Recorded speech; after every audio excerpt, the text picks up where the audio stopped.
Boa noite, telespectadores! Eu sou Giovana Goim e te acompanho nessa edição do TJ UFSC, seu telejornal universitário favorito. Hoje você confere a situação de calamidade de indígenas Yanomami, o vestibular UFSC 2022 e o Museu do Futebol. Tudo isso é logo depois da vinheta.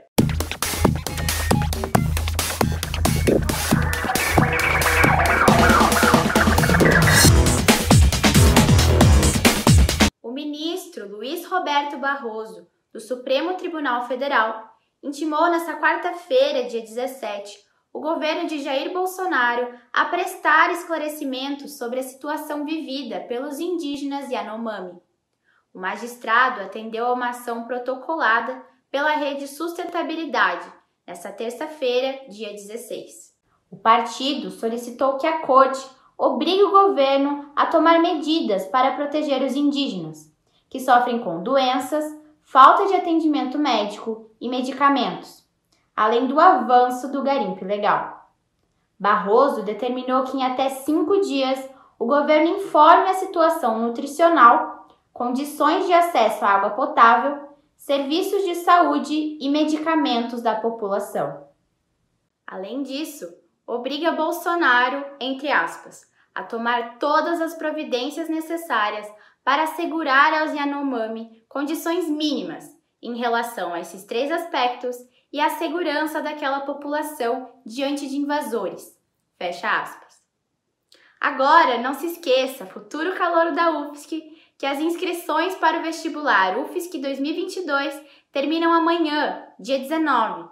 O processo será realizado de forma presencial nos dias 29 e 30 de janeiro de 2022. O prazo para o pagamento da taxa de inscrição se encerra dia 22 de novembro, com a confirmação da inscrição preliminar agendada para 24 de novembro. Para se inscrever, os candidatos deverão acessar o site www.vestibular2022.ufsc.br e preencher o requerimento de inscrição. Lembrando que o valor da taxa de inscrição é de R$ 155 para todos os cursos. Mudando de assunto, vamos agora aos dados atualizados da pandemia em Santa Catarina. As informações são da Secretaria Estadual de Saúde. Desde o início da pandemia, foram registrados 1.226.836 casos confirmados de contágio. Do total, 1.202.429 estão recuperados e outros 4.528 são casos ativos. Foram registradas 19.879 mortes no estado. Até o momento, 78,28% da população catarinense já foi vacinada com a primeira dose. 64,87% já receberam a segunda dose da vacina. Hoje você também fica por dentro de tudo sobre o Museu do Futebol. E os fanáticos de carteirinha não podem ficar fora dessa. A repórter Bianca Anacleto te conta mais sobre isso. O estádio Paulo Machado de Carvalho, mais conhecido como Pacaembu, foi inaugurado em 1940.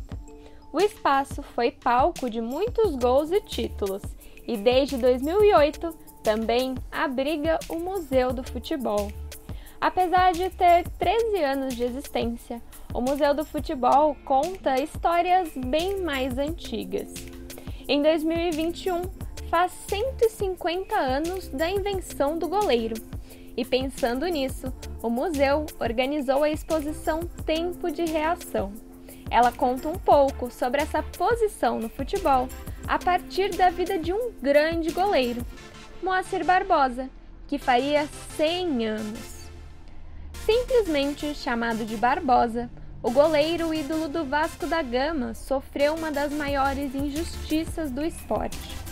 Na Copa do Mundo de 1950, quando o Brasil foi eliminado pelo Uruguai, Barbosa foi tido como culpado apenas por ser negro. A imprensa da época tratou Barbosa como se ele tivesse sido responsável pela derrota E a nossa ideia aqui é mostrar como o racismo ele se estrutura na nossa sociedade a partir desse exemplo. O Barbosa ele é muito mais do que esse goleiro que perdeu uma Copa do Mundo. Ele tem uma carreira extremamente vitoriosa, ele é um ídolo do Vasco da Gama, entendeu? Ele tem muitas outras coisas a serem contadas. E a gente sabe que existe um público muito grande que frequenta o museu que não conhece essa história. Então, a ideia de falar sobre a questão racial, ela vem desse desejo da própria instituição de mostrar a luta de vários Barbosas ao redor do Brasil e de dar luz à história desse jogador. A exposição temporária traz a reflexão sobre o racismo no futebol através de depoimentos de atletas, pesquisadores e jornalistas.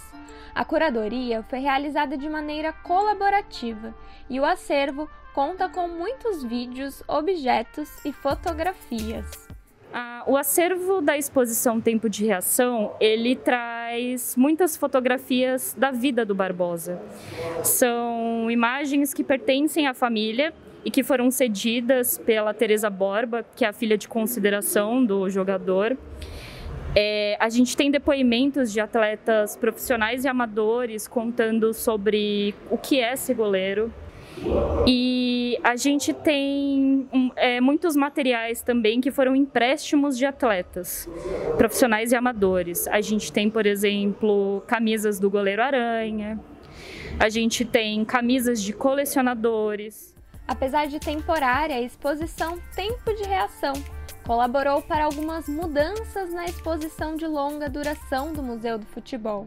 No contexto da exposição temporária Tempo de Reação, a gente fez uma modificação num vídeo que está no segundo andar do museu, que retrata o gol que o Brasil sofreu na final da Copa de 50, né?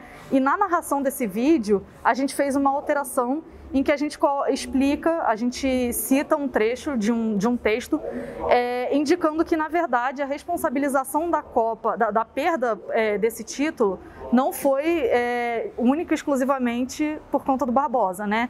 Então foi uma alteração que essa exposição temporária fez na exposição de longa duração. A exposição de longa duração foi sofrendo pequenas alterações ao longo dos anos, para a inclusão de novas perspectivas e histórias. Um outro exemplo é a inclusão do futebol de mulheres. Sim, a gente tem no Museu do Futebol o maior acervo sobre futebol feminino no Brasil. Tudo coletado nesse processo de construção ou de trazer o futebol feminino para o Museu do Futebol, que teve início em 2015, muito também por uma reclamação do público visitante de já enxergar essa ausência do futebol feminino nas exposições.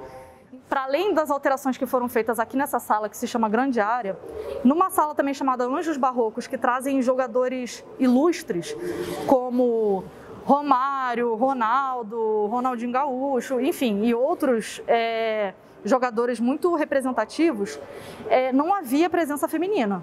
Então, a gente tem uma jogadora incrível, que pode ser comparada ao Pelé, que é a Marta.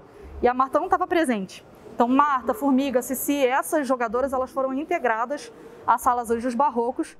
Fora essa sala em que encontramos grandes nomes do futebol brasileiro, também podemos conhecer um pouquinho mais do esporte em outras instalações. Como na Sala Origens, com seus quadros que contam a história do esporte. A Sala Exaltação, em que você se emociona com o canto das torcidas. E a Sala das Copas, que conta um pouquinho sobre o contexto histórico em cada ano de Copa do Mundo. Futebol se joga no estádio? Futebol se joga na praia, futebol se joga na rua, futebol se joga na alma. Essa frase do poeta mineiro Carlos Drummond de Andrade resume muito bem o sentimento do brasileiro com o futebol. Nesta sala, chamada Números e Curiosidades do Museu do Futebol, você encontra diversos marcos do esporte mais querido do Brasil. E quantas curiosidades! Tem o placar da maior goleada da história, a origem do Gandula, o time mais antigo do país e muito mais. O passeio do Museu do Futebol é um verdadeiro encontro com o esporte bretão. O museu te faz perceber que o futebol está muito além das 4 linhas. Obrigada, Bianca. O TJ UFSC de hoje fica por aqui. Muito obrigada pela sua companhia e fique ligado no nosso YouTube e Facebook, que amanhã voltamos com mais notícias. Tchau, tchau!